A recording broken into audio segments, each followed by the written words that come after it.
नमस्कार साथियों, final exam में एक बार पुनः आपका स्वागत है। आज बात करेंगे इस ऑपरेटिंग सिस्टम सूचना सहायक की जो नई भर्ती आई है 2700 जो कुछ पद है 2700 समथिंग, उस पर बात करेंगे। ऑपरेटिंग सिस्टम कीबोर्ड इनपुट और मॉनिटर आउटपुट और प्रिंटर आउटपुट और इनपुट, इन सब पर एक अलग से मैं क्लास लेके आऊंगा। लेकिन आज बात करेंगे किसकी? ऑपरेटिंग सिस्टम की। सबसे पहले ऑपरेटिंग सिस्टम क्या होता है? पहली लाइन, ऑपरेटिंग सिस्टम कुछ विशेष प्रोग्रामों का एक ऐसा व्यवस्थित समूह है जो किसी कंप्यूटर के संपूर्ण जो क्रियाकलापों हैं को नियंत्रित करता है। ये कंप्यूटर के साधनों के उपयोग पर नजर रखने और व्यवस्थित करने में हमारी सहायता करता है। क्या करता है? ऑपरेटिंग सिस्टम कुछ विशेष प्रोग्रामों का एक ऐसा विशेष समूह है जो संपूर्ण जो कंप्यूटर की सारी गतिविधि चलती है उस पर क्या रखता है? निगरानी रखता है। एक तौर पर कहेंगे कि हमें कंप्यूटर की भाषा हमें समझाएगा और हमारी भाषा किसको समझाएगा? कंप्यूटर को समझाएगा। कंप्यूटर की भाषा, कंप्यूटर की सोचने की क्षमता होती है वो कितनी होती है? 0 होती है। इसलिए हमारी भाषा क्या समझाएगा? कंप्यूटर को समझाएगा और कंप्यूटर की भाषा हमें समझाएगा। ऑपरेटिंग सिस्टम आवश्यक होने पर अन्य प्रोग्रामों को चालू करता है। यानी ऑपरेटिंग सिस्टम क्या, जो ऑपरेटिंग सिस्टम 08 जो है वो आवश्यक होने पर अन्य प्रोग्रामों को क्या करता है? चालू करता है। वास्तव में ये उपयोगकर्ता और कंप्यूटर के हार्डवेयर के बीच इंटरफेस का मतलब है दोनों के बीच क्या करता है? समन्वय स्थापित करता है।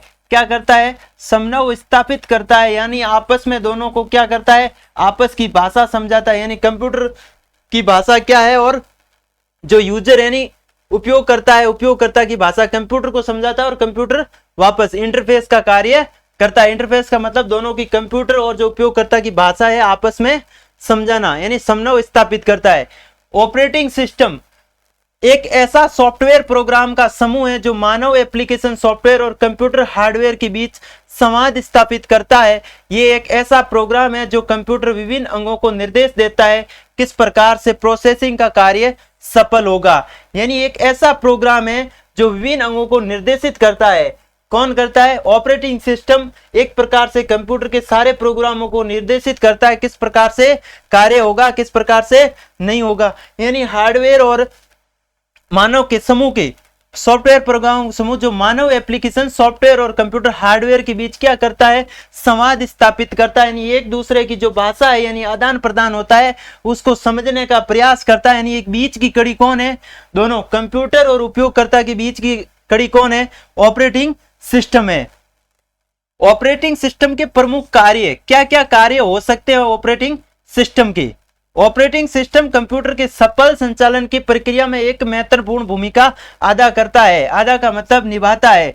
जो भी कंप्यूटर के प्रोग्राम है, जितने भी प्रोग्राम है उनको सफल बनाने में क्या करता है? ऑपरेटिंग सिस्टम एक महत्वपूर्ण भूमिका निभाता है। प्रोसेसिंग प्रबंध, पहला कार्य कौन सा है? प्रोसेसिंग प्रबंध। कंप्यूटर के सेंट्रल प्रोसेसिंग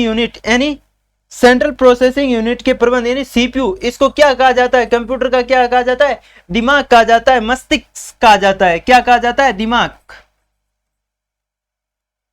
दिमाग या मस्तिष्क इसको कहा जाता है। सीपीयू को प्रबंधन का कार्य ऑपरेटिंग सिस्टम ही करता है। यानी जितना भी सीपीयू लगा होता है, आपने देखा होगा कंप्यूटर के जो नीचे एक डब्बा रहता है 4 गुणों का, उसको सारे को कंट्रोल करने का या संचालन करने का काम कौन करता है?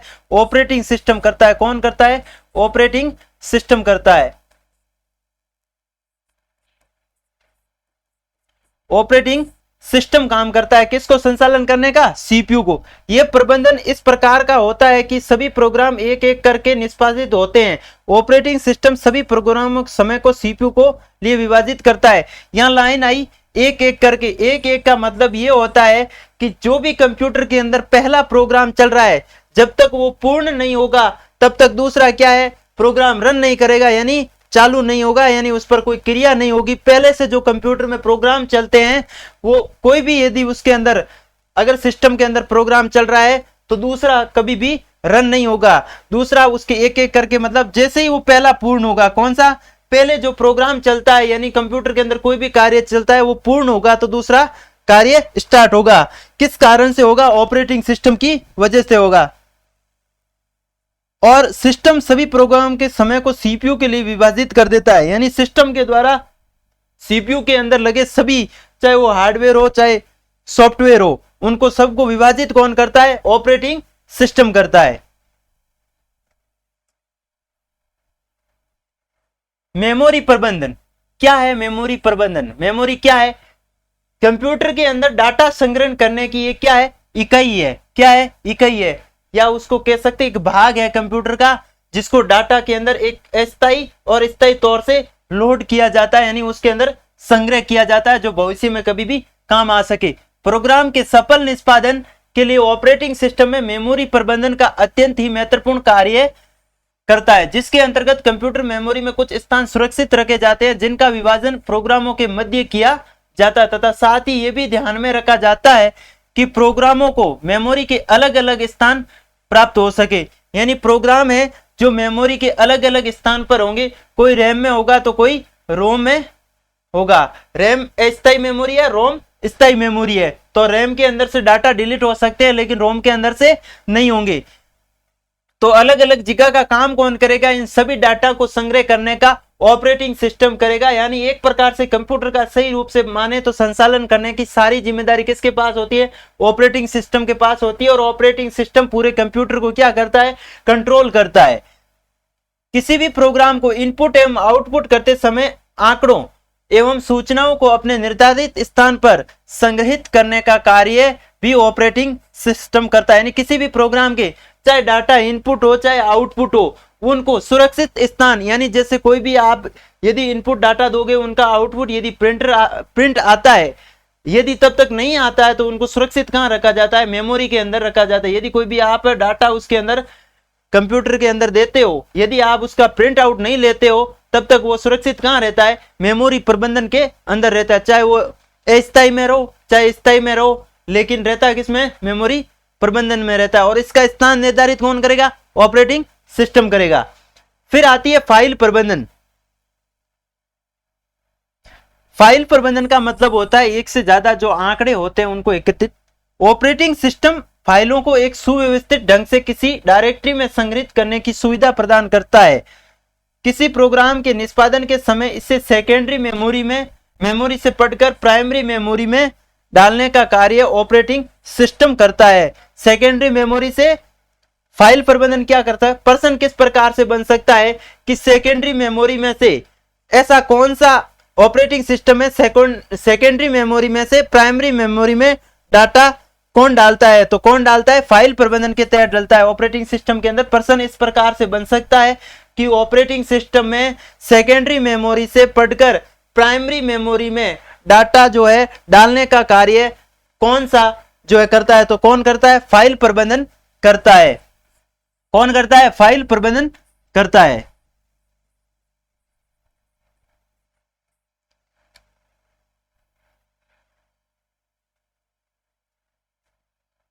इनपुट और आउटपुट प्रबंधन। डाटा को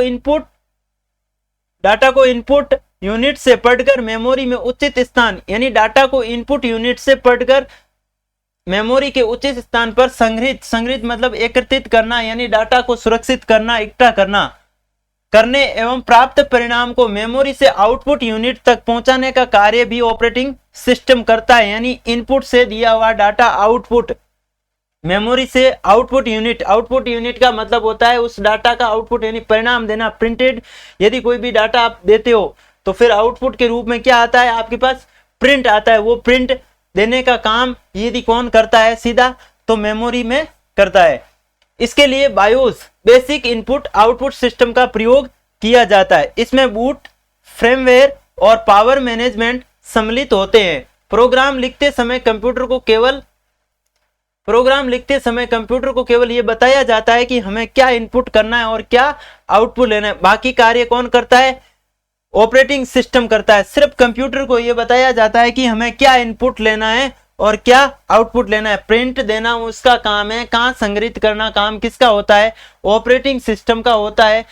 सिर्फ और सिर्फ इतना ही बताया जाता है कि इनपुट करना है और क्या आउटपुट देना है, इतना ही बताया जाता है। और बाकी का कार्य कौन करता है? ऑपरेटिंग सिस्टम करता है। अब बात आती है कि ऑपरेटिंग सिस्टम कितने प्रकार का होता है। ऑपरेटिंग सिस्टम के प्रकार, type of operating system, base processing operating system. Base का मतलब क्या होता है? कोई भी, जैसे हम देखते हैं ना, एक क्लास जब पूरी होती है, मान लो कोई भी विश्वविद्यालय या जहां भी स्कूलों में क्लासें लगती है कि पहली क्लास इस बेस के, 7वीं के बेस के लड़के या 8वीं के बेस हैं, तो उसको क्या है? बेस होता है। यानी एक समूह को क्या कहा जाता है? बेस कहा जाता है। किसको कहा जाता है? समूह को। किसको कहा जाता है? समूह को कहा जाता है।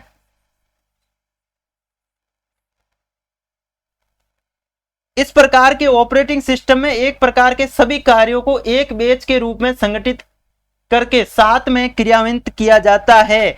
शब्द आया क्रियान्वित। क्रियान्वित का मतलब होता है कार्य करना, यानी एक समूह में इकट्ठा कर एक साथ कार्य कराने का काम कौन करेगा? आपका बेच प्रोसेस, जो प्रोसेसिंग ऑपरेटिंग सिस्टम करेगा। प्रश्न बन सकता है कि एक समूह में यदि डाटा एकत्रित होते हैं, उसको कार्य कराने का काम कौन करता है? कौन सा प्रोसेसिंग सिस्टम करता है? तो बेच प्रोसेसिंग सिस्टम करता है। इस कार्य के लिए बेच मॉनिटर सॉफ्टवेयर का प्रयोग किया जाता है। किसका प्रयोग करता है? मॉनिटर का।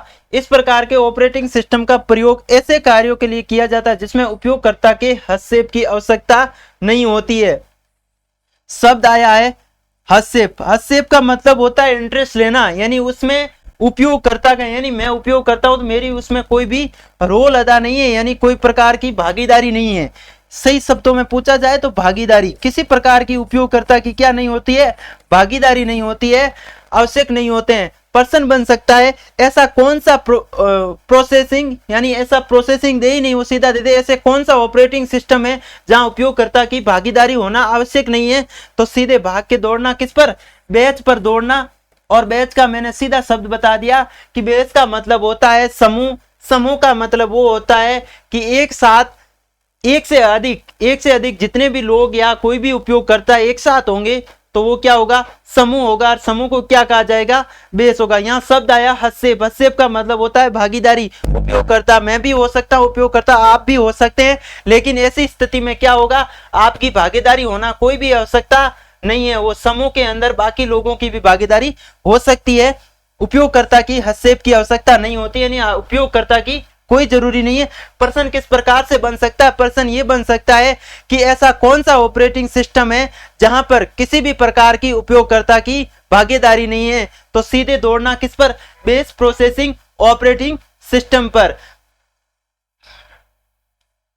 यह ऑपरेटिंग सिस्टम संज्ञात्मक विश्लेषण, बिल प्रिंटिंग, पेरोल आदि में उपयोग किए जाते हैं। यानी संज्ञात्मक होता है मतलब गणित का कार्य। क्या होता है? जितने भी गणित के कार्य होंगे, गणित से संबंधित होंगे, मतलब संख्यात्मक जो भी आंकड़े होंगे उनका विश्लेषण कौन करेगा? सीधे शब्दों में बोलूं तो आर्थिक समीक्षा के जो जितने भी आंकड़े होते हैं वो किस में होते हैं? कौन काम करता है? बेच ऑपरेटिंग सिस्टम में होता है। उसका कारण होता है आर्थिक जो समीक्षा के जितने भी आंकड़े हैं वो किस में जारी होते हैं? समूह में जारी होते हैं। यानी बहुत लंबे और बड़े आंकड़े होते हैं, इसलिए उनको काम है समूह में जारी होते हैं, इसलिए इसको क्या कहा जाता है? संज्ञात्मक विश्लेषण।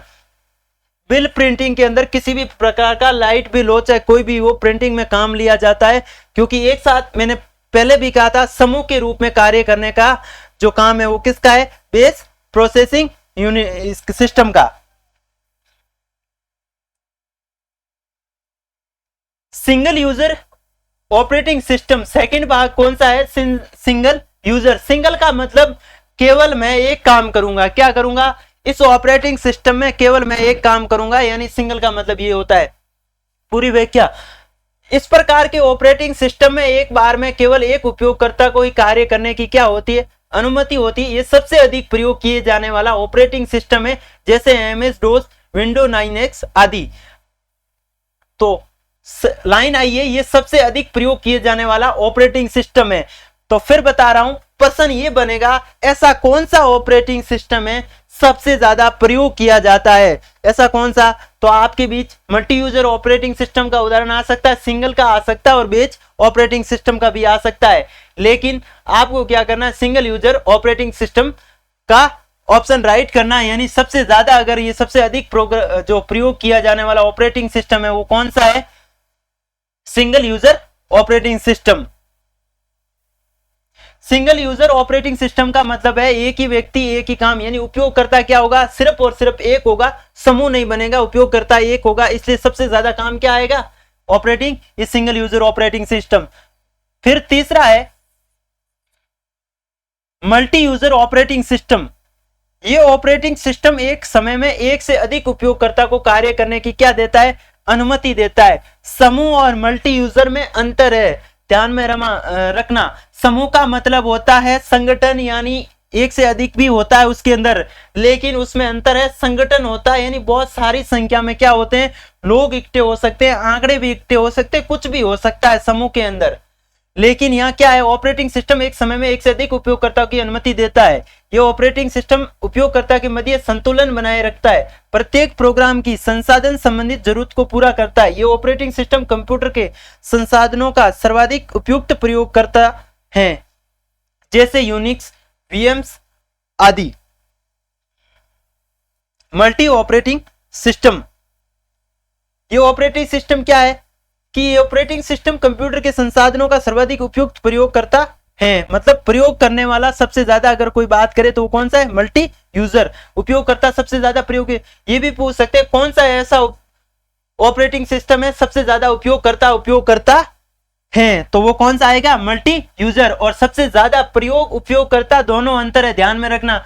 सबसे ज्यादा प्रयोग में आने वाला तो कौन सा है, सिंगल यूजर, और सबसे ज्यादा उपयोगकर्ता उसको उपयोग लेता है, उसका कौन सा है, प्रयोग और उपयोग में दोनों में अंतर है, तो वो है मल्टी यूजर ऑपरेटिंग सिस्टम। इस ऑपरेटिंग सिस्टम में एक समय में एक से अधिक कार्यों को संपन्न करने की क्षमता होती है। इसमें उपयोगकर्ता का आसानी से दो कार्यों के मध्य स्विच कर सकता है, यानी एक से अधिक कार्य करने की एक साथ एक सिस्टम में मल्टी यूजर ऑपरेटिंग सिस्टम के द्वारा आप कंप्यूटर में काम कर सकते हो। यानी पहले से चलने वाले काम को अगर चल रहा है तो भी चलेगा, दूसरा काम उसमें आप स्टार्ट कर सकते हो। ऐसा कौन सा ऑपरेटिंग सिस्टम है, पर्सन बन सकता है कि आप एक से अधिक कार्य कर सकते हो, तो वो मल्टी यूजर ऑपरेटिंग सिस्टम होगा।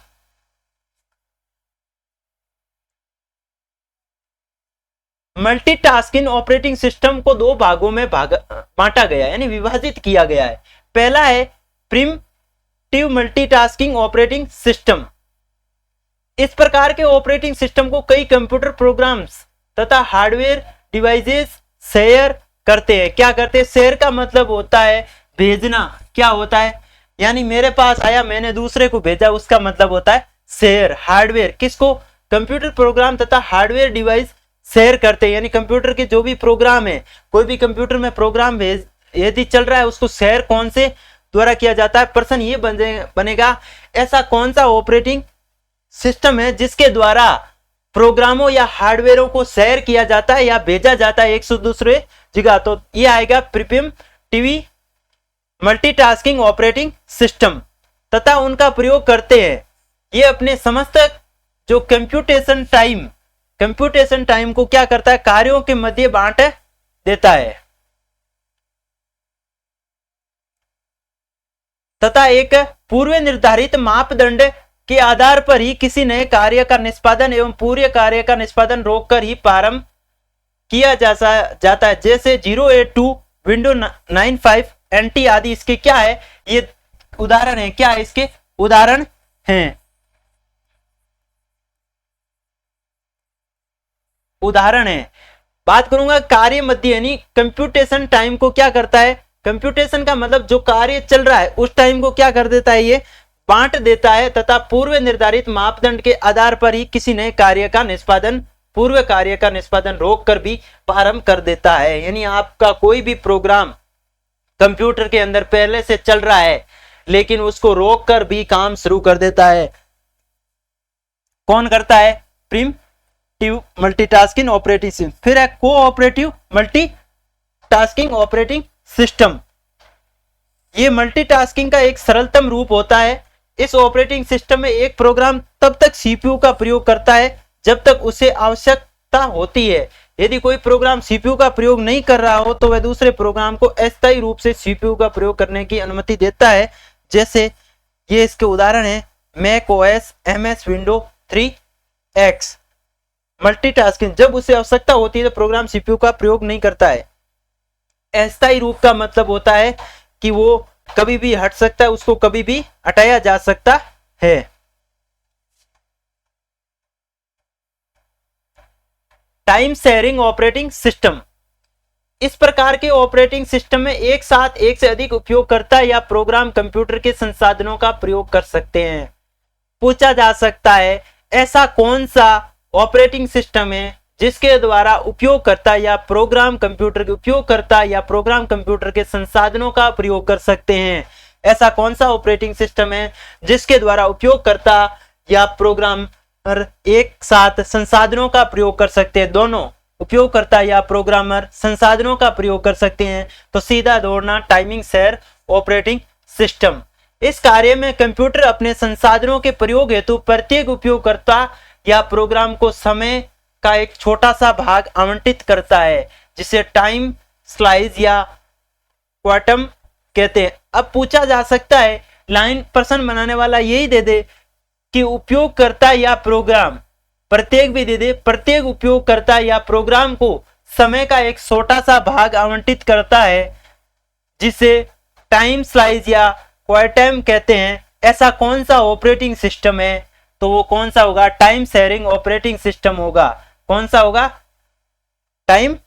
इस प्रकार के ऑपरेटिंग सिस्टम में समय प्रबंधन की आवश्यकता होती है, यानी समय प्रबंधन निश्चित समय होता है। क्या होता है? निश्चित समय होता है। इस ऑपरेटिंग सिस्टम में मेमोरी का सही प्रबंधन आवश्यक होता है, क्योंकि कई प्रोग्राम एक साथ मुख्य मेमोरी में उपस्थित होते हैं। इस व्यवस्था में सभी प्रोग्राम टाइम स्लाइस के आधार पर मुख्य मेमोरी में बारी बारी से लाए जाते तथा टाइम स्लाइस पूर्ण होने पर मेमोरी में भेज दिए जाते हैं। इस प्रक्रिया को स्वैपिंग क्या कहते हैं? स्वैपिंग कहते हैं। जैसे मैक्स ओएस का भाग स्वैपिंग है। अब स्वैपिंग क्या होती है? अब प्रश्न पूछ सकता है कि ऑपरेटिंग सिस्टम के अंदर स्वैपिंग क्या है? स्वैपिंग क्या है? टाइम स्लाइस को पूर्ण होने पर मेमोरी में भेज दिए जाते हैं क्या? डाटा। कौन से? वह सभी प्रोग्राम टाइम स्लाइस के आधार पर मुख्य मेमोरी में बारी बारी से लाए जाते हैं तथा टाइम स्लाइस पूर्ण होने पर जो बारी बारी से मेमोरी के अंदर प्रोग्राम लाए जाते हैं, उसको क्या किया जाता है? मुख्य मेमोरी में भेजा जाता है। उसको क्या कहते हैं? स्वैपिंग कहते हैं। Question number 8, real time operating system. ये ऑपरेटिंग सिस्टम एक ऐसा ऑपरेटिंग सिस्टम है जिसमें रियल टाइम एप्लीकेशन या क्रियान्वयन किया जाता है। रियल टाइम का मतलब होता है जिस टाइम प्रोग्राम चल रहा है, किस टाइम। जैसे आप कंप्यूटर में कोई भी काम कर रहे हो, उस समय यदि कोई भी प्रोग्राम रियल टाइम एप्लीकेशन का क्रियान्वयन, यानी एप्लीकेशन नया कोई भी अपडेट किया जा रहा है, क्रियान्वयन का मतलब कार्य मतलब करेंगे। जैसे एयरक्राफ्टों में प्रयोग होने वाला ऑटो पायलट मैकेनिज्म, इसमें एक प्रोग्राम के आउटपुट को दूसरे प्रोग्राम के आउटपुट की तरह प्रयोग किया जा सकता है। इस कारण पहले प्रोग्राम के क्रियान्वयन में देरी से दूसरे प्रोग्राम का क्रियान्वयन और परिणाम रुक सकता है। मतलब यदि आपके पहले प्रोग्राम में क्रियान्वयन में यदि देरी हुई है, तो वो ऑटोमेटिक ही दूसरा क्या होगा? प्रोग्राम आपका देरी से चालू हो जाएगा। रियल टाइम ऑपरेटिंग सिस्टम में किसी भी दिए गए कार्य को पूरा करने की एक डेडलाइन दी गई होती है। डेडलाइन का मतलब होता है शर्त, निश्चित किया हुआ आता है, निश्चित टाइम होता है या निश्चित एक तरह का क्या होता है? गाइडलाइन होती है कि उसके तहत ही काम होगा तथा इस निर्धारित समय में उस कार्य को पूरा करना होता है। डेडलाइन का मतलब होता है निर्धारित, कोई भी चीज निर्धारित, चाहे वो समय हो, चाहे वो डाटा हो, कुछ भी हो, निर्धारित होता है। क्या होता है? निर्धारित होता है। जैसे लाइनेक्स जो OCI होता है, ये इसका उदाहरण है। रियल टाइम ऑपरेटिंग सिस्टम को दो भागों में बांटा गया है। पहला है hard real time system. Real time person बन सकता है कि रियल टाइम ऑपरेटिंग सिस्टम को कितने भागों में बांटा गया है? तो दो भागों में बांटा गया है। लेकिन यह पूछ सकता है कि रियल ऑपरेटिंग सिस्टम के कौन कौन से भाग हैं?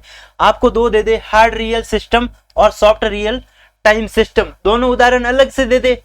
फिर तीसरा option they they A B, मतलब ए बी में ऑप्शन हो ABC दोनों, और चौथा दे दे इनमें से कोई नहीं। तो रियल टाइम सबसे पहला तो दो भागों में बांटा गया है। हार्ड रियल टाइम सिस्टम, ये सिस्टम किसी महत्वपूर्ण कार्य को समय पर पूरा करने की गारंटी देता है। क्या देता है? गारंटी देता है, यानी 100% ये काम मैं इतने टाइम में करूंगा। किसी भी प्रोग्राम को निश्चित समय में पूरा करने की गारंटी कौन सा ऑपरेटिंग सिस्टम देता है? तो रियल टाइम ऑपरेटिंग सिस्टम भी देता है, हार्ड रियल टाइम वो दे ही नहीं, सीधा दे दे रियल टाइम, तो रियल टाइम में भी होगा उसका भाग है। लेकिन यदि वो रियल टाइम ऑपरेटिंग सिस्टम के साथ यदि हार्ड रियल टाइम सिस्टम दे दे तो ऑप्शन में ये राइट होगा। समय पर कार्य पूरा करने होने की स्थिति में प्रोग्राम का निष्पादन फेल हो जाता है। यानी गारंटी तो देता है लेकिन साथ साथ कह रहा है कि यदि समय पर कार्य पूरा नहीं हुआ तो उसकी कोई गारंटी भी नहीं है कि वो कार्य आपका असफल हो सकता है। गारंटी दे भी जा रहा है, नीचे से शर्त भी रख रहा है कि कार्य आपका विफल हो सकता है, यानी असफल हो सकता है, निष्पादन फेल हो सकता है, यानी आप सफल हो नहीं हो सफल हो उसकी वो गारंटी नहीं ले रहा है। महत्वपूर्ण कार्य को समय पर सिर्फ पूरा करेगा। अब सफल होगा या नहीं होगा वो उसकी गारंटी नहीं है, पूरा कर देगा। परिणाम आपको चाहे 100 मिले चाहे 70 मिले वो उसकी गारंटी नहीं है। सॉफ्ट रियल टाइम सिस्टम, इस सिस्टम में भी किसी कार्य को पूरा करने के लिए एक डेडलाइन दी जाती है, किंतु इस प्रकार के सिस्टम में कार्य का निष्पादन डेडलाइन से पहले और बाद में भी पूरा हो सकता है, परंतु इस स्थिति में कार्य का निष्पादन फेल नहीं हो रहा है। सॉफ्ट रियल टाइम ये दावा कर रहा है कि ये कोई गारंटी नहीं है कि मैं समय पर काम करूं या नहीं करूं, ये मेरी कोई गारंटी नहीं है, लेकिन जो मैं काम करूंगा वो 100% करूंगा, यानी परिणाम दूंगा वो आपको 100% दूंगा। ऐसा सॉफ्ट रियल टाइम यानी कार्य की निष्पादन की जो फेल नहीं होने की गारंटी कौन सा प्रोग्राम देता है? सॉफ्ट रियल टाइम सिस्टम देता है। कौन सा सिस्टम देता है? Soft real time. ऐसा कौन सा सिस्टम है जो कार्य के निष्पादन न होने की गारंटी देता है? तो सॉफ्ट रियल टाइम सिस्टम देता है। यूजर इंटरफेस, इंटरफेस का मतलब होता है, सीधे बात कह दूं कि दो व्यक्तियों के बीच का स्थान क्या होता है? आप और मेरे अंदर जो स्थान है, यानी उपयोगकर्ता और कंप्यूटर के बीच में जो संवाद हो रहा है उसको क्या कहेंगे? इंटरफेस कह रहे हैं। आप किसी से मिलने जा रहे हो या किसी दो व्यक्ति आगे से आपके बीच में क्या कर रहे हैं? चर्चा कर रहे हैं, और आप यदि उसके बीच में जाते हो, एक प्रकार का क्या है? इंटरफेस हो रहा है, यानी आप दूसरे को समझा रहे हो, ये एक प्रकार से ही इंटरफेस है। किसी को भी समझाना क्या कहलाता है? इंटरफेस कहलाना है, या दिशा निर्देश देना वो भी इंटरफेस कहलाता है। जो सिस्टम यूजर को कंप्यूटर से इंटरेक्ट करने की सुविधा प्रदान करता है उसे यूजर इंटरफेस कहते हैं। यूजर इंटरफेस को ऐसे साधनों की संज्ञा दी जाती है जिसके द्वारा एक ऑपरेटिंग सिस्टम या कोई अन्य प्रोग्राम प्रयोगकर्ता को प्रभावित करता है। यूजर इंटरफेस दो प्रकार के होते हैं। ग्राफिकल यूजर इंटरफेस,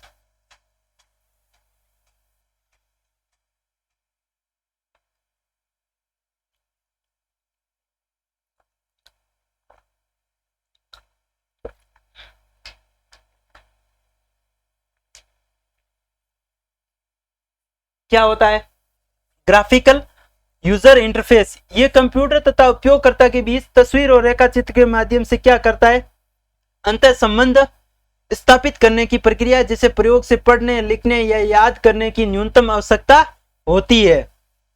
मतलब ये कंप्यूटर तथा उपयोगकर्ता के बीच तस्वीर यानी डिस्प्ले पर कोई भी तस्वीर या रेखाचित्र देखने का अगर कोई सहयोग करता है तो कौन करता है? ग्राफिकल इंटरफेस प्रभावी रूप से संवाद स्थापित करता है। सर्वप्रथम जोरेक्स कॉर्पोरेशन, फोटो कॉपी बोल सकते हैं आपको उसको, नामक कंपनी ने GOT पर आधारित जोरेक्स स्टार नामक कंप्यूटर का विकास किया। ये सिंगल यूजर ऑपरेटिंग सिस्टम है जो कमांड लाइन इंटरफेस पर आधारित है, यानी एक व्यक्ति इसको चला सकता है। यूजर का मतलब होता है प्रयोग करना, और ऑपरेटिंग सिस्टम का तो मैंने बता दिया कौन कर सकता है? एक व्यक्ति इसको क्या कर सकता है? आधारित है, और एक व्यक्ति इसको उपयोग कर सकता है। प्रयोग का मतलब होता है उपयोग करना। कैरेक्टर यूजर इंटरफेस, इस इंटरफेस में कंप्यूटर या सॉफ्टवेयर के साथ कमांड निर्देशों के द्वारा इंटरेक्शन किया जाता है। MS की तरह CLI में भी केवल टेक्स्ट आधारित कमांड्स के द्वारा ही कंप्यूटर को क्या किया जाता है? निर्देशित किया जाता है। ध्यान में रखना, इंटरफेस में कंप्यूटर क्या है? सॉफ्टवेयर कमांड होते हैं। क्या होते हैं? सॉफ्टवेयर कमांड होते हैं, उनके द्वारा क्या किया जाता है? इंटरेक्शन किया जाता है। और CLI क्या है? CLI में भी केवल टेक्स्ट आधारित कमांड को द्वारा कंप्यूटर को निर्देशित किया जाता है। इसे कमांड लाइन इंटरफेस CLI भी कहा जाता है। इसका दूसरा नाम क्या है? प्रश्न बन सकता है कि कमांड इंटरफेस CLI किसको कहा जाता है या किसका उपनाम है? तो आपको कैरेक्टर यूजर इंटरफेस करना है वहां। कमांड लाइनों का प्रयोग करने के कारण, कमांड क्या है, कमांड लाइनों का प्रयोग करने के कारण इसे कमांड लाइन इंटरफेस कहा जाता है। यानी कमांड लाइनें जो प्रयोग करेंगे उसके कारण क्या करेंगे, कमांड लाइन कंप्यूटर की डिस्प्ले स्क्रीन पर एक ऐसी जगह होती है जिसमें यूजर के द्वारा निर्देश टाइप किए जाते हैं, अर्थात ये कंप्यूटर और यूजर के मध्य एक ऐसा इंटरफेस होता है जिसमें इनपुट और आउटपुट केवल टेक्स्ट के रूप में होता है दोनों के बीच। जैसे ही आप कंप्यूटर पर बैठते हो, कुछ भी टाइप करते हो, तो आपके डिस्प्ले लगी होगी, उसमें जो आप टाइप करोगे वो आपको दिखेगा। यानी टाइप करना क्या कहलाता है, एक कमांड के तौर पर। यदि आप खुद का नाम लिख रहे हो तो वो कंप्यूटर की भाषा में क्या होगा, एक प्रकार से कमांड होगा। यानी जो कमांड को दिखाने का या कोई डिस्प्ले स्क्रीन पर ऐसी जगह होती है जिसमें यूजर द्वारा निर्देश टाइप किए जाते हैं, अर्थात कंप्यूटर और यूजर के मध्य एक ऐसा इंटरफेस होता है जिसमें इनपुट और आउटपुट केवल टेक्स्ट के रूप में। इसका टेक्स्ट का मतलब होता है कि आपने जैसे ही टाइप किया अपना नाम, जैसे कर दिया द, तो ये क्या है, ये एक टेक्स्ट हो गया, किसके ऊपर, डिस्प्ले के ऊपर हो गया। और एक प्रकार की ये कमांड के रूप में आएगी कंप्यूटर भाषा में, ये क्या होगा, एक प्रकार से कमांड के रूप में होगा। कुछ महत्वपूर्ण ऑपरेटिंग सिस्टम यूनिक्स, ये एक मल्टीटास्किंग व मल्टी यूजर ऑपरेटिंग सिस्टम है। ऐसा कौन सा ऑपरेटिंग सिस्टम है, उदाहरण के पर आपको 4 दे दे कि multitasking multi user operating system है, तो आपको क्या करना है, यूनिक्स पर जाना है, जिसे वर्ष 1969 में AT&T बेल प्रयोगशाला में विकसित किया गया। अब यहां से विकसित किया गया था, प्रश्न बन सकता है कि यूनिक्स को कौन सी प्रयोगशाला में विकसित किया गया, कहां किया गया था, बेल के अंदर किया गया था। क्या किया गया था, प्रयोग किया गया था, यानी विकसित किया गया था। विकसित कहां किया गया था, ये नहीं पूछ सकता है कि वो मल्टी, बहुत कम चांस है। नया क्वेश्चन बन सकता है कि ऐसा जो यूनिक्स है वो कौन सी प्रयोगशाला के अंदर विकसित किया गया था, तो बेल प्रयोगशाला के अंदर। इसका पूरा नाम यूनिप्लेक्स इंफॉर्मेशन कंप्यूटर सिस्टम। इंफॉर्मेशन का मतलब होता है सूचना, क्या होता है, इंफॉर्मेशन का मतलब होता है सूचना। इस ऑपरेटिंग सिस्टम को सर्वर तथा वर्कर स्टेशन दोनों में प्रयोग किया जाता है। इसमें डाटा प्रबंधन कार्य कर्नेल द्वारा होता है। इस ऑपरेटिंग सिस्टम को अनइंस्टॉल व सेटअप करना कठिन होता है, किंतु इस ऑपरेटिंग सिस्टम के इंस्टॉल होने पर कंप्यूटर की क्षमता क्या है, बहुत बढ़ जाती है। किसके द्वारा, कर्नेल के द्वारा जो है ऑपरेटिंग सिस्टम को इंस्टॉल करने से कंप्यूटर की गति है क्या है, वो बढ़ जाती है, यानी क्षमता है वो कंप्यूटर की बढ़ जाती है। लाइनेक्स, ये ऑपरेटिंग सिस्टम वर्ष 1911 में लिनस टॉरवाल्ड्स द्वारा विकसित किया गया था। किसके द्वारा, टॉरवाल्ड्स द्वारा। कौन सा ऑपरेटिंग सिस्टम विकसित किया गया था, तो कौन सा किया गया था, लाइनेक्स किया गया था। पूछ सकता है कौन से वर्ष में किया गया था, तो 1991 में किया गया था। बहुत नए प्रश्न बनेंगे। इसका प्रयोग मुख्यतः सर्वर के लिए होता है। ये ऑपरेटिंग सिस्टम यूनिक्स पर आधारित है। ये एक ओपन सोर्स सॉफ्टवेयर है तथा सभी प्रकार के कंप्यूटर पर चल सकता है। ओपन सोर्स का मतलब होता है सभी के लिए, क्या होता है, सभी के लिए। ओपन सोर्स का मतलब होता है सभी के लिए, सभी कंप्यूटरों में चल सकता है, ऐसा एक ऑपरेटिंग सिस्टम है। प्रश्न बन सकता है ऐसा कौन सा ऑपरेटिंग सिस्टम है जो सभी कंप्यूटरों में चल सकता है, सभी प्रकार के कंप्यूटर में चल सकता है। प्रश्न बहुत ऐसे बनेंगे, क्योंकि जो सूचना सहायक भर्ती है उसके अंदर 90 क्वेश्चन आपके कंप्यूटर से है, तो पेपर सेटर हमेशा ऐसे प्रश्न उठाकर लाएगा। ये नहीं पूछेगा आपको कि आउटपुट क्या, प्रिंटर एक आउटपुट है या इनपुट, ये कभी नहीं पूछेगा। वो ऐसे ही प्रश्न पूछेगा ऐसा कौन सा जो कंप्यूटर है या ऐसा कौन सा ऑपरेटिंग सिस्टम है जो सभी कंप्यूटरों में चल सकता है, तो वो लाइनेक्स है। ओपन सोर्स का मतलब हो गया सभी।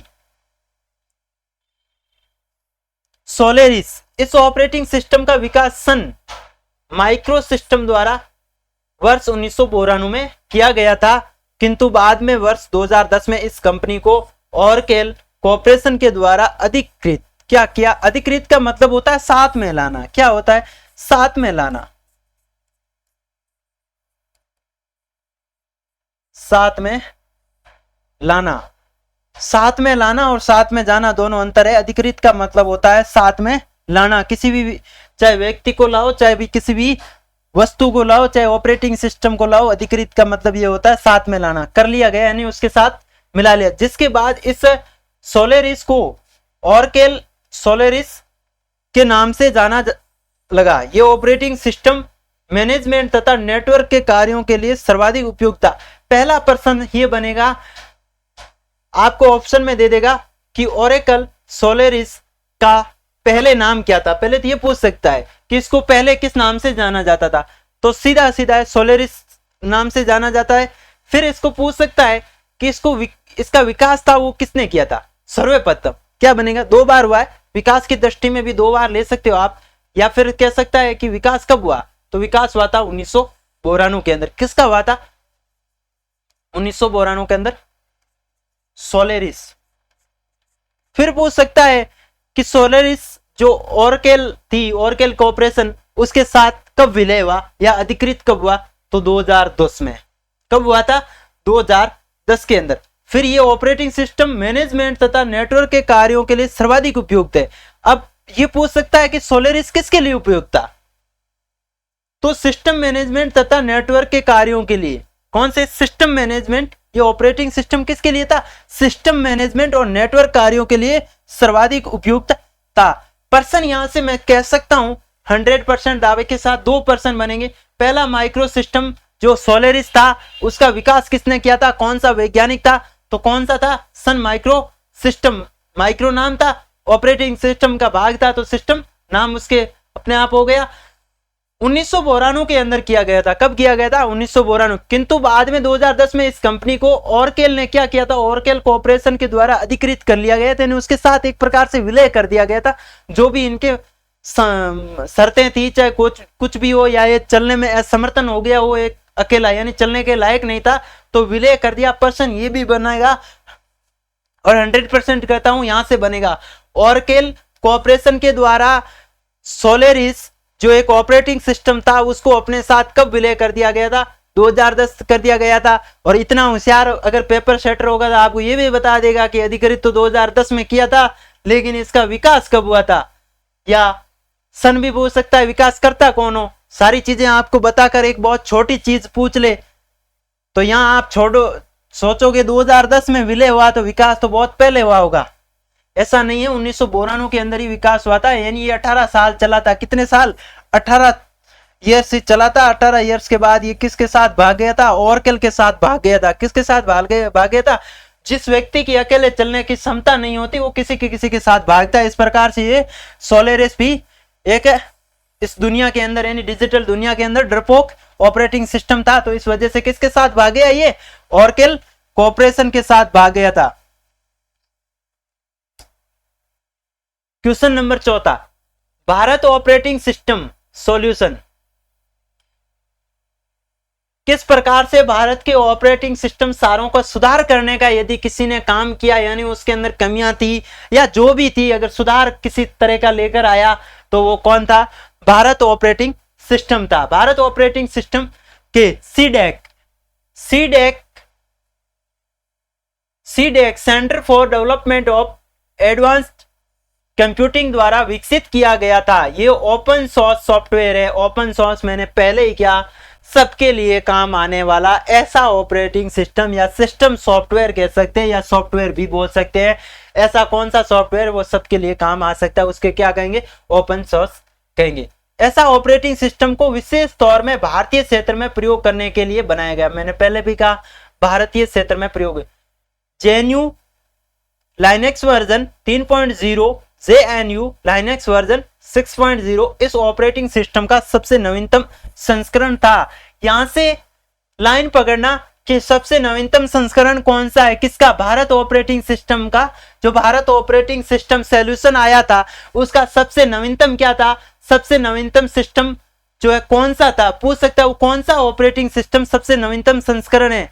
सीधा सीधा बोल रहा हूं कि यहां से 100% पर्सन बनेगा। ऐसा भारत ऑपरेटिंग सिस्टम सॉल्यूशन का ऐसा कौन सा नवीनतम ऑपरेटिंग सिस्टम था, कौन सा था या संस्करण था, वर्जन था, वर्जन का मतलब संस्करण हुआ, तो वो था जेएनयू लाइनेक्स वर्जन 6.0। इस ऑपरेटिंग सिस्टम का सबसे बड़ा था। ध्यान में रखना, ये लाइनेक्स वर्जन 3.0 नहीं था, इसको हटा देना। सिर्फ और सिर्फ कौन था, जेएनयू 0 इसका नवीनतम संस्करण था। क्या था? नवीनतम संस्करण था। फिर पूछ सकता है कि भारतीय क्षेत्र के अंदर सबसे ज्यादा, विशेष तौर में भारतीय क्षेत्रों में कौन सा ऑपरेटिंग सिस्टम काम में लिया गया? आप पढ़ के आओगे लाइनेक्स, पीछे से इतना बढ़िया के पहले वो लिखे, वो नहीं है। अगर पूछा जाए तो वहां से भारतीय ऑपरेटिंग सिस्टम सॉल्यूशन आ सकता है, भारतीय सिस्टम कॉर्पोरेशन भी दे सकता है, वहां पर देने वाला कुछ भी दे सकता है। पेपर बनाने वाले का हमेशा उद्देश्य ये होता है कि वो उस व्यक्ति को किस प्रकार से, स्टूडेंट को या विद्यार्थी को फेल करे। आपको पास करने के लिए पेपर बनाने वाला कभी पेपर नहीं बनाता है, उसका उद्देश्य और साफ साफ उद्देश्य होता है वो किस प्रकार से विद्यार्थी को क्या करे, कंफ्यूजन में डाले या विद्यार्थी को फेल करने की नीति से वो पेपर बनाता है। इसलिए ध्यान में रखना कि वो ये सॉल्यूशन की जगह काट के वो दे दे, कॉर्पोरेशन भी दे सकता है, लिमिटेड भी दे सकता है, उसकी इच्छा है। पेपर सेटर आजाद इन्फोज होता है, वो किसी के दबाव में नहीं होता है, उसको इतना निर्देशित किया जाता है कि ऑपरेटिंग सिस्टम में से सवाल बनाना है, क्या बनाना है, पर्सन बनाना है, वो ऑपरेटिंग सिस्टम में से बनाना है। कहां से बनाए, कैसे बनाए, वो उसकी मर्जी है, उसको आप पाबंद नहीं कर सकते हो। MS विंडोज ये माइक्रोसॉफ्ट द्वारा विकसित graphical user interface operating system है। अब पर्सन पूछ सकता है कि MS विंडोज या विंडो क्या है, तो क्या होगा? आप जब भी देखते हैं माइक्रोसॉफ्ट द्वारा विकसित किया गया है, ठीक है, माइक्रोसॉफ्ट भी आ सकता है ऑप्शन में, तो उसको विकसित किया गया, जबकि ये क्या है, एक प्रकार से ऑपरेटिंग सिस्टम है। विभिन्न संस्करण जैसे विंडोज 95, 98, XP, विस्टा आदि बाजार में उपलब्ध है। ये एक यूजर फ्रेंडली ऑपरेटिंग सिस्टम है तथा इनमें कार्य करना अत्यंत सरल है। सरल का मतलब आसान।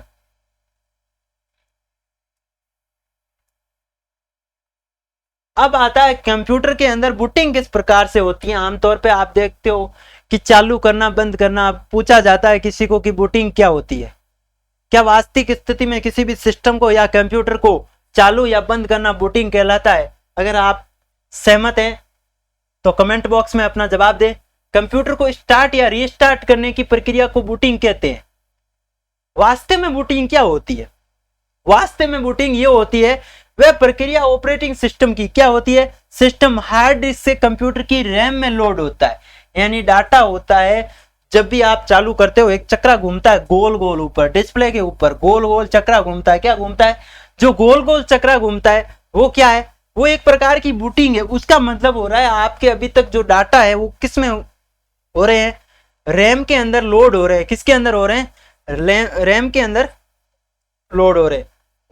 बूटिंग कितने प्रकार की होती है? बूटिंग दो प्रकार की होती है, कोल्ड बूटिंग होती है और वार्म बूटिंग होती है। इसको गर्म भी बोल सकते हैं, वार्म को क्या बोल सकते हैं, गर्म बूटिंग भी बोल सकते हैं। जब कंप्यूटर को स्टार्ट किया जाता है तो उसे कोल्ड बूटिंग कहते हैं, तथा जब पहले से ही स्टार्ट कंप्यूटर को रीस्टार्ट करते हैं तो उसे वार्म बूटिंग कहते हैं, यानी गर्म हो गई ये तो। जब कंप्यूटर को स्टार्ट किया जाता है तो कोल्ड बूटिंग, यानी कंप्यूटर कोई भी बंद होता है उसको स्टार्ट करते हैं, यानी बंद पड़ा है 4-5 घंटे से, तो वो कौन सी होगी, कोल्ड का मतलब होता है ठंडा, और वार्म का मतलब, यहाँ ये मत करना हॉट नहीं लिखा हुआ, ये गर्म नहीं होगा, कंप्यूटर की भाषा में ये गर्म बूटिंग होगा। Question number 16, mobile operating system. Mobile operating system, computer के अतिरिक्त ऑपरेटिंग सिस्टम मोबाइल्स में भी प्रयोग किए जाते हैं। अब कंप्यूटर के अंदर, कंप्यूटर तो होता ही है, कंप्यूटर में होते हैं ऑपरेटिंग सिस्टम, लेकिन मोबाइल में भी प्रयोग किए जाते हैं। इस प्रकार स्मार्टफोन, टैबलेट्स, पीडीए और डिजिटल मोबाइल डिवाइसों में प्रयुक्त होने वाले operating system mobile operating system कहलाते। इन्हें पर्सन ये नहीं पूछेगा कि कौन मोबाइल ऑपरेटिंग सिस्टम किसे कहते हैं, ये पर्सन नहीं पूछेगा। पर्सन यहां से ये जो 3 आपको दिख रहे हैं ना, इनमें से पूछेगा। क्या पूछेगा? ये 3, कि ऐसे कौन से mobile operating system, smartphone, tablets. चलो स्मार्टफोन तो आप जानोगे क्योंकि उसके आप आदी हो, गुलाम हो, तो वो तो जानोगे ही जानोगे। लेकिन टैबलेट्स भी जान लोगे, हो सकता है स्मार्टफोन हो, हाथ में लेकर घूमते हो। लेकिन ये पीडीए है ना, ये बहुत बड़ा ऑप्शन है, ये कोई नहीं जानता, बहुत कम लोगों को पता है कि ये भी एक प्रकार का मोबाइल का ऑपरेटिंग सिस्टम है। किसी ने देखा होगा, लगभग 100 में से एक ऐसा व्यक्ति होगा जिसने इसको देखा होगा या उपयोग में लिया होगा। डिजिटल मोबाइल डिवाइसों में प्रयुक्त होने वाले operating system mobile operating system कहलाते। इन्हें हैंड हेड क्यों कहते हैं? इसको क्योंकि हाथों में चलाया जा सकता है। इनको क्या कर सकता है? हाथों में चलाया जा सकता है। क्या किया जा सकता है? हाथों में चलाया जा सकता है। यानी आप जहां भी जाओगे इनको साथ ले जा सकते हो, जहां भी बैठोगे वहां इसको चलाया जा सकता है। ऑपरेटिंग सिस्टम के नाम से जाना जाता है। मोबाइल ऑपरेटिंग सिस्टम मोबाइल युक्तियों के साथ साथ इसके विभिन्न फीचर को भी नियंत्रित करता है। फीचर का मतलब जितने भी इसके प्रोग्राम चलते हैं अंदर उनको क्या करता है? ये नियंत्रित करता है। स्मार्टफोन, इस ऑपरेटिंग सिस्टम को गूगल द्वारा 2007 में प्रस्तुत किया गया था। किसको? स्मार्ट को। कौन लेके आया? गूगल लेके आया। क्यों लेके आया? क्योंकि भारत के नौजवान साथियों को क्या करने के लिए? टाइम पास करवाने के लिए। आज सबसे ज्यादा अगर कोई टाइम पास का जरिया है विश्व के अंदर भी ले लो, वो कौन है? फोन है। और फोन के अंदर कौन सा फोन? स्मार्टफोन प्रस्तुत किया गया था। ये लाइनक्स पर आधारित ऑपरेटिंग सिस्टम था। अब पूछ सकता है कि जो स्मार्टफोन या जो एक प्रकार से सिस्टम ऑपरेटिंग गूगल द्वारा विकसित किया गया था वो किस पर आधारित था? ये नहीं पूछेगा कब लाया, क्या लाया, लाने वाला था, हर किसी ने याद किया क्योंकि इतनी शानदार चीज थी। ये लाइनक्स पर आधारित ऑपरेटिंग सिस्टम था। इसे प्रमुख रूप से टच स्क्रीन मोबाइलों जैसे टैबलेट, स्मार्टफोन आदि के लिए बनाया गया था। नवीनतम संस्करण कौन सा है? नोगोट है, जिसे 22 अगस्त 2016 में प्रस्तुत किया गया। बहुत बढ़िया, मस्त और शानदार क्वेश्चन है कि संस्करण नोगोट को कब जो है प्रस्तुत किया गया, यानी उसको लाया गया तो 22 अगस्त 2016 को लाया गया। सीबीएन क्या है? सीबीएन एक ऑपरेटिंग सिस्टम है, सीबीएन लिमिटेड के द्वारा प्रस्तुत किया गया। प्रश्न बन सकता है सीबीएन ऑपरेटिंग सिस्टम को किसके द्वारा प्रस्तुत किया गया? अगर सीबीएन आएगा तो आप सोचोगे इस खुद ने कैसे प्रस्तुत किया। ये भी एक बड़ी चुनौती है आज की तारीख में कि खुद को किसी के सामने खुद को प्रस्तुत करना बहुत बड़ी चुनौती है। और 21वीं सदी का सबसे बड़ा सिरदर्द ये है खुद को साबित करना। क्या करना? खुद को साबित करना। यदि ऑप्शन में आ जाए कि सीबीएन ऑपरेटिंग सिस्टम को प्रस्तुत इसने किया तो सीबीएन लिमिटेड द्वारा प्रस्तुत किया गया। यह स्मार्टफोन्स के लिए डिजाइन किया गया था। ओपन सोर्स ऑपरेटिंग सिस्टम था। फिर शब्द आया ओपन सोर्स। ओपन सोर्स का मतलब होता है सभी के लिए काम आने वाला या सभी के लिए प्रयोग में आने वाला। इसका प्रयोग मोटरोला, एक पता है आपको, पहले मोटरोला का फोन आता था बहुत भारी, जिसको यदि किसी के सर में मारा जाता था ना तो लगभग वो जिंदा नहीं बचता था। सोनी, नोकिया, सैमसंग आदि कंपनियों के विभाजन सेटों का किया जा रहा है। इसका नवीनतम संस्करण नोकिया बेली, जिसे अक्टूबर 2012 में प्रस्तुत किया गया था।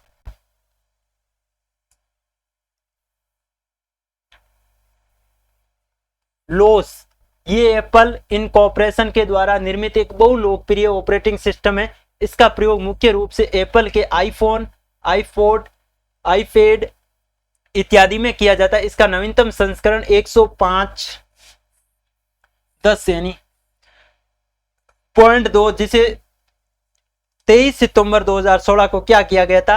प्रस्तुत किया गया था, यानी प्रस्तुत यानी मार्केट में इसको लाया गया था। ब्लैकबेरी, ये सबसे सुरक्षित माने जाने वाला ऑपरेटिंग सिस्टम है। ऐसा कौन सा ऑपरेटिंग सिस्टम है जो सबसे सुरक्षित माना जाता है? कौन सा है? ब्लैकबेरी। कौन सा है? ब्लैकबेरी। पर्सन बन सकता है ऐसा कौन सा ऑपरेटिंग सिस्टम है जिसका प्रयोग ब्लैकबेरी कंपनी के द्वारा ब्लैकबेरी फोन्स में किया गया था। ये वेव 1.2 को भी सपोर्ट करता है। इसका नवीनतम संस्करण ब्लैकबेरी 10.33 जो 2016 में प्रस्तुत किया गया था। यहां से ध्यान में रखना, हालांकि मैं ऑपरेटिंग सिस्टम की सारी प्रश्नोत्तरी भी आपके बीच लेके आऊंगा, लेकिन जितने भी नवीनतम संस्करण है वो रट लेना। और कंप्यूटर एक ऐसा सब्जेक्ट है जिसको न तो आप समझ के कभी याद कर सकते हो, बिल्कुल नहीं कर सकता, आज तक किसी ने किया नहीं है, और अगर कोई कर लेगा तो बढ़िया बात है। समझ के कोई नहीं कर सकता है, कंप्यूटर को रटना पड़ेगा, कोई विधि नहीं है उसको समझने की। क्योंकि आप इस 10.3 को कैसे समझोगे? अगर आपने इस 10.3 को कहा हाँ 10.3 को मैं 4 लिखूंगा तो भी मुझे क्या आ जाएगा? समझ में आ जाएगा कि ये 10.33 है। ऐसा तो हो नहीं सकता है। तो ऐसे आंकड़े यानी कंप्यूटर के अंदर सबसे ज्यादा डाटा या आंकड़े हैं जिसकी वजह से समझना बहुत मुश्किल है। कोई टॉपिक है तो वो एग्जामिनर पूछेगा भी नहीं, क्योंकि उसको ही पता है कि समझ कौन सकता है और कोई, मैंने फेल ही कहा था, उद्देश्य फेल करना होता है उसका। तो इसको रटना पड़ेगा, सीधी सीधी बात है। कंप्यूटर यदि सब्जेक्ट आपको पढ़ना है, यदि उससे पास करना है तो रटना पड़ेगा। जितना ज्यादा हो सके आप क्वेश्चन मिलाओ।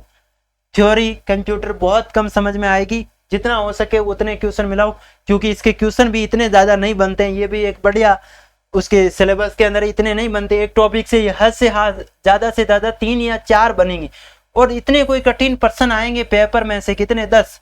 तो वो हो सकता है आपको नहीं आए तो आपके पास वाले को नहीं आए, जरूर थोड़ी वो ऐसा कहाँ से पढ़ के आएगा कि वो 10 के 10 रट के आएगा। और ऐसे किसी का आएगा तो 100 में से कितने को आएगा, 1 को आएगा। कोई बात नहीं, वो मेरिट में आने दो, अपन को तो सिलेक्शन से मतलब है। MS डोज का पूर्ण रूप माइक्रोसॉफ्ट डिस्क ऑपरेटिंग सिस्टम। प्रारंभ में MS dose operating system 86 dose कहलाता था। जुलाई 1981 में माइक्रोसॉफ्ट कंपनी ने क्या किया था, 86 डोज मोड को सारे राइट्स IBM ने खरीद लिया और इसका नाम परिवर्तित करके क्या कर दिया था, MS डोज रख दिया था, तथा इसमें कुछ महत्वपूर्ण परिवर्तन किए और एक नया डिस्क डायरेक्टरी स्ट्रक्चर बनाया गया, जिसे फाइल से संबंधित सूचनाएं अपडेट की गई।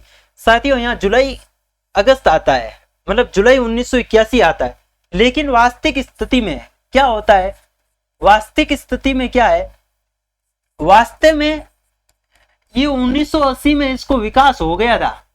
ये मैं नहीं कह रहा हूं, ये राजस्थान सरकार की या NCERT की जो बुक है वो कह रही है कि इसका विकास कब हुआ था।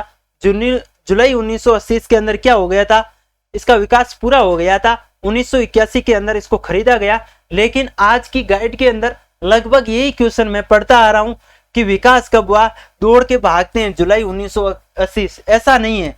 माइक्रोसॉफ्ट कंपनी यानी IBM का जो IBM ने खरीदा MS, इसका विकास हुआ था, वो कब हुआ था, 1980 में हुआ था, महीना जुलाई था।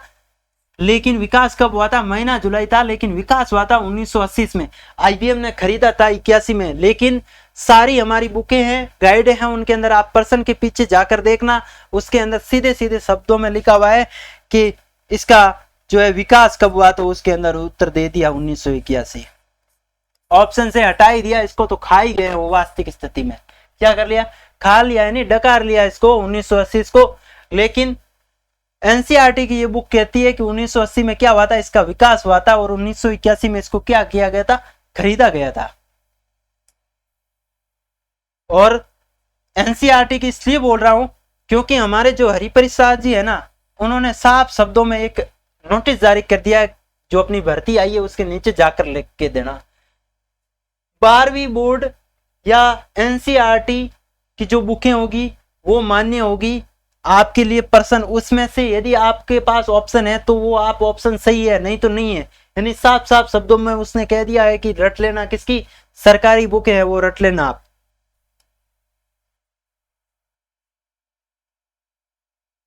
डोज की संरचना, संरचना का मतलब होता है इसको किस प्रकार से बनाया गया, यानी इसको किस प्रकार से विकसित किया गया। तो ये 1981 में IBM ने खरीदा था 1981 में, लेकिन आ कब गया था, 1980 में आ गया था। 1 साल बाद बिक गया। इतनी बढ़िया इसकी ताकत है, देख लो।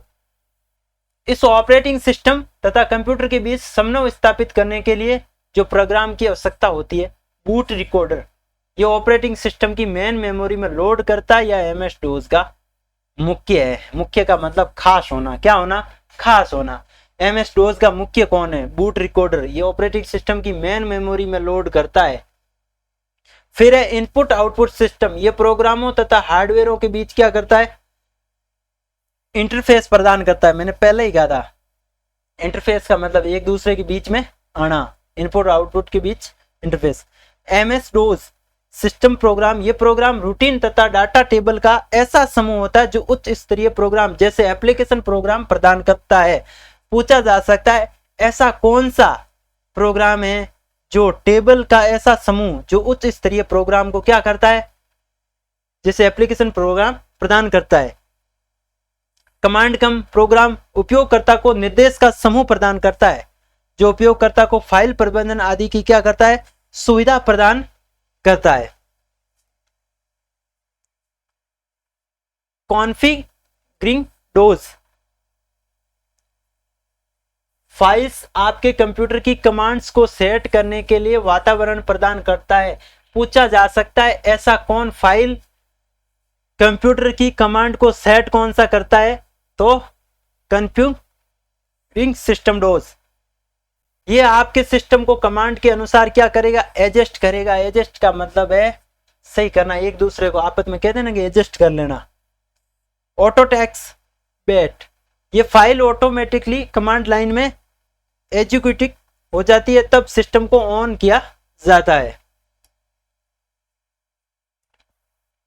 अब आते हैं प्रमुख एक्सटेंशन व उनका विवरण। किस प्रकार से विवरण है। एक्सटेंशन का मतलब है पीछे से छोटा सा एक्सटेंशन आता है ना, कोई भी, जैसे गूगल के पीछे आता है कम, इसको क्या कहते हैं, एक्सटेंशन कहते हैं। यानी फाइल का लास्ट नाम क्या कहते हैं, एक्सटेंशन कहते हैं। फिर आता है एग्जीक्यूटेबल फाइल का एक्सटेंशन क्या है, पूछा जा सकता है। बहुत शानदार चीज है और बहुत 100% कहता हूं पर्सन आएगा। इनमें से देख लेना आप जब पेपर हो, 1 2 3 4 5 6 7 और 8 जो आपके सामने दिए हैं, उनमें से एक फाइल का एक्सटेंशन नाम 100% पूछेगा। ऑपरेटिंग सिस्टम के अंदर से कम 5 या 7 क्वेश्चन बनेंगे, उसमें से एक एक्सटेंशन नाम का पक्का होगा। पहला है इसका हो गया। फिर कमांड फाइल .com मैंने ऊपर लिखा। बैच फाइल, बैच फाइल का मैंने पहले ही बताया था, समूह फाइल बोल सकते हैं उसको, हिंदी में वो देते बैच फाइल, आपको हटा दे, आप अंग्रेजी वाला क्वेश्चन दे ही नहीं, वो सीधा बोल दे समूह फाइल। तो फिर आप पूछोगे वहां ऐसे करोगे कि फिर वो तो समूह बैच फाइल थी, ये समूह फाइल कहां से आई, ऑपरेटिंग सिस्टम में इसको क्या कहते हैं, समूह फाइल कहते हैं। क्या कहते हैं, समूह फाइल। ध्यान में रखना, पूछ सकता है वो 100%। फिर dose, document files, text files, program files, overlays file और सिस्टम फाइल्स, ये सारी चीजें हैं वो एक्सटेंशन नाम से संबंधित है। फिर है एमएस डोज कमांड्स के प्रकार। 2 प्रकार की होती है। कितने प्रकार की होती है, 2 प्रकार की होती है। इंटरनल कमांड, ये ऐसी कमांड होती है जो एमएस डोज की मुख्य file command. Processor command .com एक में पहले से स्टोर होती है, एक में पहले से स्टोर होती है। इन कमांड के द्वारा हम मेन रूट की डायरेक्टरी और फाइल्स को देख सकते हैं। डायरेक्टरी फाइल सिस्टम में क्रमानुसार का मतलब होता है जैसे एक गया एक आया, एक गया एक आया। एक डायरेक्टरी के अंदर विभिन्न डायरेक्टरी होती है जिन्हें सब डायरेक्टरी कहा जाता है। प्रत्येक डिस्क में रूट डायरेक्टरी होना आवश्यक होता है। मतलब प्रत्येक डिस्क में क्या होता है, रूट डायरेक्टरी होना आवश्यक होता है। कुछ इंटरनल कमांड है, डेट, टाइम, वेयर, वॉल, डर, कॉपी, ये क्या है, इंटरनल कमांड है।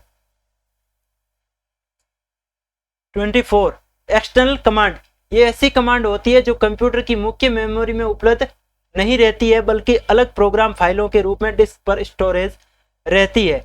पर्सन यहां से ये बनेगा, ऐसी कौन सी, आप कह सकते हैं ऐसी कौन सी डिवाइस है ऑपरेटिंग सिस्टम के अंदर, ऐसी कौन सी कमांड है जो मुख्य मेमोरी के अंदर नहीं रहती हुई अन्य प्रोग्रामों के अंदर या अन्य जगह रहती है, अन्य डिस्क स्टोरेज में रहती है। तो आपको एक्सटर्नल कमांड के अंदर भागना है। कुछ एक्सटर्नल कमांड के उदाहरण आपके सामने है, सीडेक, ट्री, एट्रिप, डिस्क कॉपी आदि।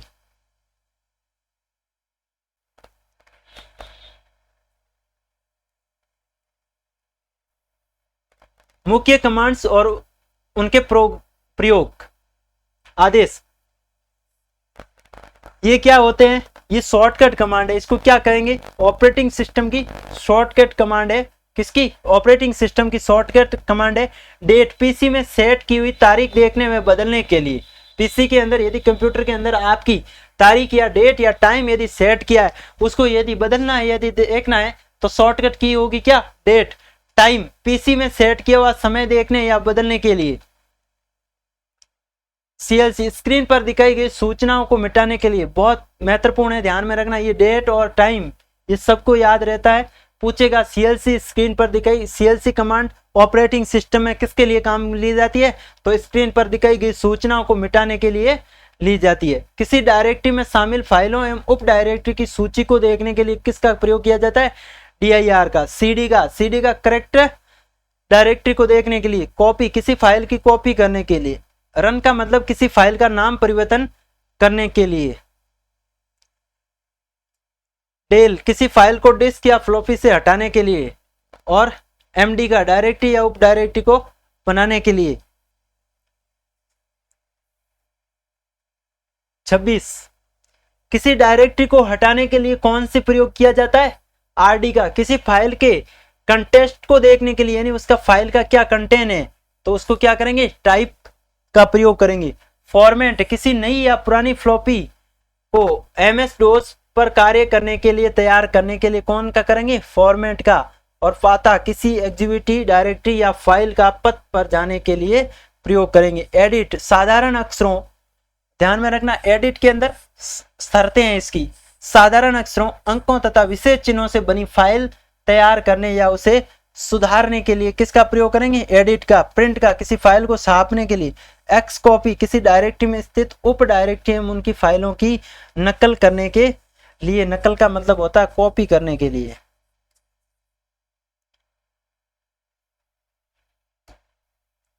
ट्वेंटी आदेश एक या एक से ज्यादा फाइलों को हटाने के लिए किसका प्रयोग करते हैं, एरिस का। वेयर का संस्करण की सूचना देखने के लिए। सॉर्ट का प्रयोग किसी फाइल के डाटा को आरोही तथा अवरोही क्रम में बदलने के लिए। मोस्ट इंपोर्टेंट है, सॉर्ट की का किसी फाइल के डाटा को आरोही तथा अवरोही क्रम में बदलने के लिए प्रयोग किया जाता है। सीडेक का एक्टिविटी डिस्क की पोजीशन को चेक करने के लिए। डिस्क कॉपी का एक डिस्क के कंटेंट को किसी दूसरी डायरेक्ट डिस्क में कॉपी करने के लिए। मूव किसी फाइल को एक डिस्क के दूसरी डिस्क में तथा एक पाथ से दूसरी पाथ में शिफ्ट करने के लिए किसका प्रयोग किया जाता है, मूव का प्रयोग किया जाता है। यानी किसी भी पहले से यदि कोई भी फोल्डर के अंदर फाइल पड़ी है, यदि उसको दूसरे फोल्डर में क्या करना है, लेजना है, यदि मूव करना है। मूव का मतलब परिवर्तन करना या मोड़ना, जो भी है।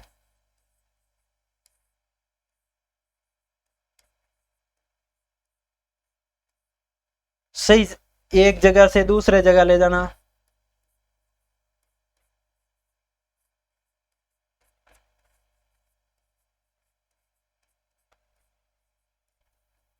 जगह ले जाना क्या कहलाता है, मूव कहलाता है।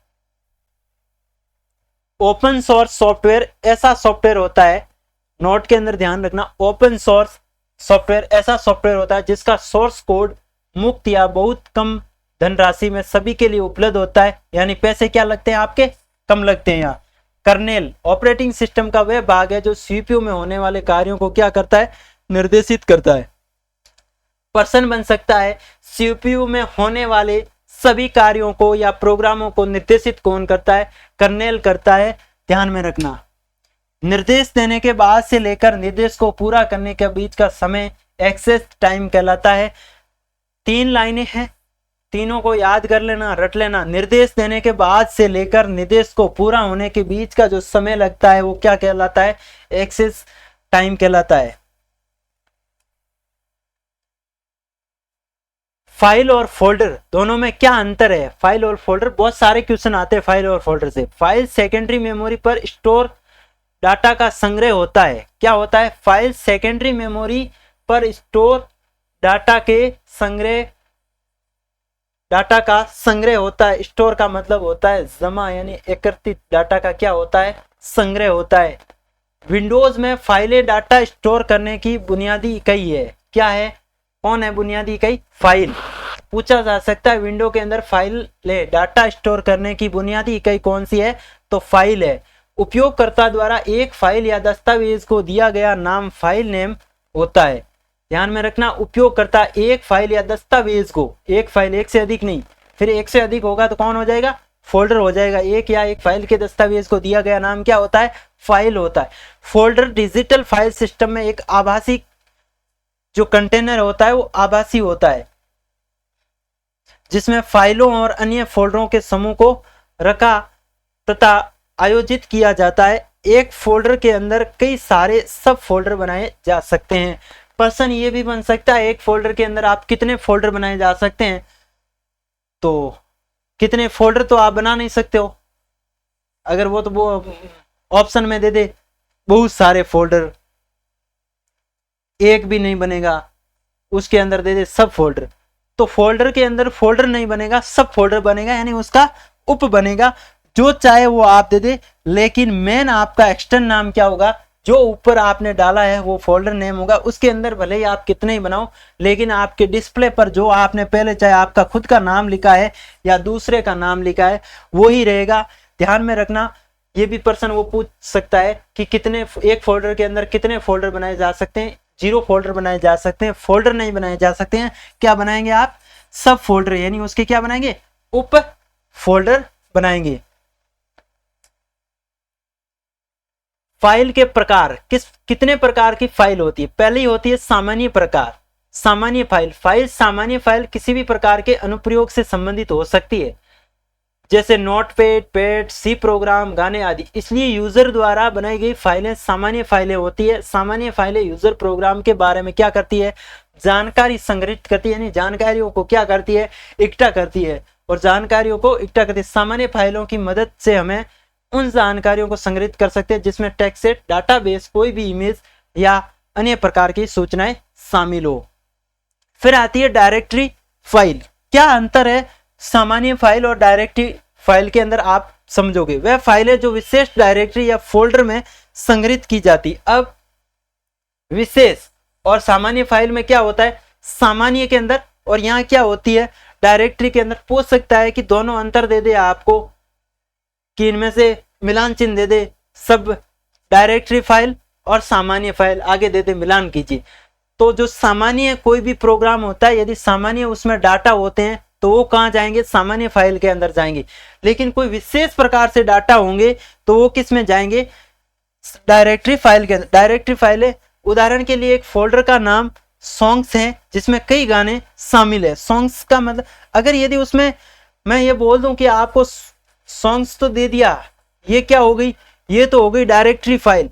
अगर मैं इसमें से एस हटा दूं, क्या हटा दूं, एस हटाकर सॉन्ग लिख दूं और सामने दे दूं कि सामान्य फाइल या डायरेक्टरी फाइल, तो आपको उत्तर क्या देना है, इसके अंदर क्या होगी, सामान्य फाइल होगी। क्या होगी, सामान्य फाइल होगी। सॉन्ग का मतलब हो गया वो वहां एक ही है, क्या है, एक ही गाना है या एक ही व्यक्ति है। समझा जाए तो सॉन्ग्स का मतलब यहाँ क्या हो रहा है, बहुवचन का प्रयोग हो रहा है, यानी एक से अधिक होता है वो बहुवचन होता है, और सॉन्ग एक से अधिक हो रहा है। सॉन्ग बहुत सारे उसके अंदर गाने हो सकते हैं, उसकी पहले से कोई पता नहीं, इसलिए गानों की सभी फाइलें डायरेक्टरी फाइलों के रूप में की जाती है। प्रश्न बन सकता है कि सॉन्ग कौन सी फाइल में रहता है, तो सीधा उदाहरण है सॉन्ग्स। तो सारी कहां बनती है, एक से अधिक ही होता है गाना उसके अंदर, डायरेक्टरी के अंदर बनती है सामान्य फाइल, यानी एक किसी के लिए। और यदि एक से अधिक होंगे, विशेष होंगे उसके अंदर, तो किसमें जाएगी, डायरेक्टरी के अंदर जाएगी। विशेष फाइल, ये वह फाइलें होती है जो यूजर द्वारा नहीं बनाई गई है या जो फाइलें सिस्टम चलाने के लिए आवश्यक है। अब यूजर द्वारा, यूजर का मतलब जो व्यक्ति कंप्यूटर को यूज करता है वो क्या कहलाता है, यूजर कहलाता है। जो प्रयोग करता है यानी उपयोग में लेता है वो क्या कहलाता है, यूजर कहलाता है। लेकिन आप कंप्यूटर को चला रहे हो और आप फाइलें नहीं बना रहे हो, वो फाइलें क्या कहलाती है, विशेष फाइलें। सिस्टम द्वारा खुद कंप्यूटर ही बना लेता है उन फाइलों, अर्थात ऑपरेटिंग सिस्टम या विंडो की सभी फाइलें, क्या सिस्टम फाइलें या विंडो फाइलें, इनपुट आउटपुट फाइलें, ये सभी सिस्टम फाइलें में एक्सटेंशन के साथ सेव की जाती। एक्सटेंशन का मैंने अभी बताया था, बहुत सारे नाम बताया, .com ये क्या हुआ, एक्सटेंशन हो गया, किसी का भी हो सकता है। FIFO फाइल यानी FIFO file, fast in fast out फाइलें, सिस्टम द्वारा कुछ क्रम में प्रोसेस एग्जीक्यूट करने के लिए उपयोग किया जाता है। इसका अर्थ है कि जो फाइलें आती है वह फाइलें एग्जीक्यूट होती है और सिस्टम क्रम को बनाए रखता है। जब कोई उपयोगकर्ता सिस्टम से सेवा के लिए जो रिक्वेस्ट करता है, यानी उससे अनुरोध करता है, रिक्वेस्ट करता है, कौन करता है, रिक्वेस्ट कौन करता है, उपयोग करता सिस्टम से। यानी एक कंप्यूटर को आप उपयोग करते हो कि मैंने मेरा नाम लिखा है तुम प्रिंट दे, वो क्या हुआ, रिक्वेस्ट हुआ। यानी रिक्वेस्ट करता है, उपयोगकर्ता के रिक्वेस्ट कुछ फाइलें में व्यवस्थित होती है और सिस्टम की सभी रिक्वेस्ट कुछ क्रम का प्रयोग कर सिस्टम द्वारा परफॉर्म होगी। फाइलें तथा फोल्डरों पर कार्य करना। किस प्रकार से आप फाइल बनाकर या उन पर किस प्रकार से कार्य कर सकते हैं। फोल्डरों को खोलना, यदि फोल्डर डेस्कटॉप पर बना है तो उसका एक आइकन चिन्ह डेस्कटॉप पर दिखाई देगा, आप उस आइकन को डबल क्लिक करके फोल्डर को खोल सकते हैं। ठीक है, आप उसको क्या दिखेंगे, आपको एक चित्र दिखेगा, आपने जैसा बनाया किसी का नाम का, यदि मतलब डॉक्यूमेंट की पीडीएफ है, वो क्या हुआ, वो दिखेगा आपको डेस्कटॉप पर। क्या दिखेगा इस प्रकार से, ऐसे कोई भी, जैसे मान लो आपको भारत का नक्शा तो उस इंडियन मैप लिखा हुआ है ऐसे पूरा हुआ, आपको क्या मिलेगा वहां डेस्कटॉप पर दिखेगा। लेकिन यदि फोल्डर डेस्कटॉप पर नहीं है, अर्थात किसी अन्य फोल्डर में है, तो आप क्या करेंगे, अन्य फोल्डर में तो सबसे पहले आप माई कंप्यूटर के आइकन सबसे नीचे लिखा आता है, वहां जाएंगे। वहां जाने के बाद आप माई कंप्यूटर की विंडो खुल जाएगी। क्या खुल जाएगी, विंडो खुल जाएगी। किस प्रकार से खुलेगी, एक इस प्रकार से खुलेगी, इस प्रकार से फाइल, एडिट, व्यू और फॉरवर्ड के ऑप्शन आएंगे। इस विंडो में से उस ड्राइव को चुनिए जिसमें फोल्डर स्थित है, मतलब जहां फोल्डर स्थित है वहां क्या चुनना है, आपको स्थिति को चुनना है। प्राप्त फोल्डर को खोलने के लिए उस पर माउस द्वारा डबल क्लिक करें और फोल्डर में रखी हुई फाइलों को एक्सेस करें।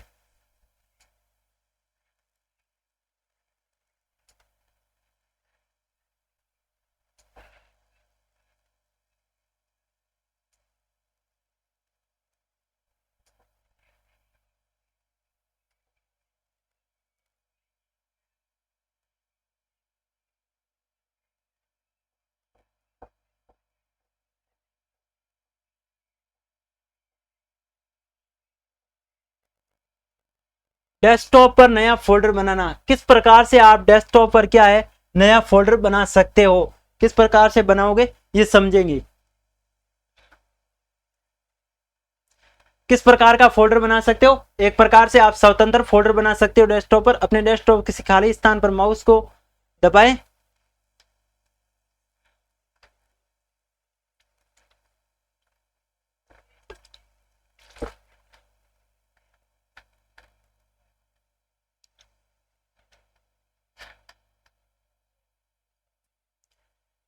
तो साथियों आज के लिए ऑपरेटिंग सिस्टम की ये व्याख्या यहीं खत्म होती है और समाप्त होती है। अगली क्लास में पूरे ऑपरेटिंग सिस्टम की प्रश्नोत्तरी लेकर आऊंगा। पूरा ऑपरेटिंग सिस्टम का कम से कम कितने क्वेश्चन, 100 क्वेश्चन लेके आऊंगा। धन्यवाद।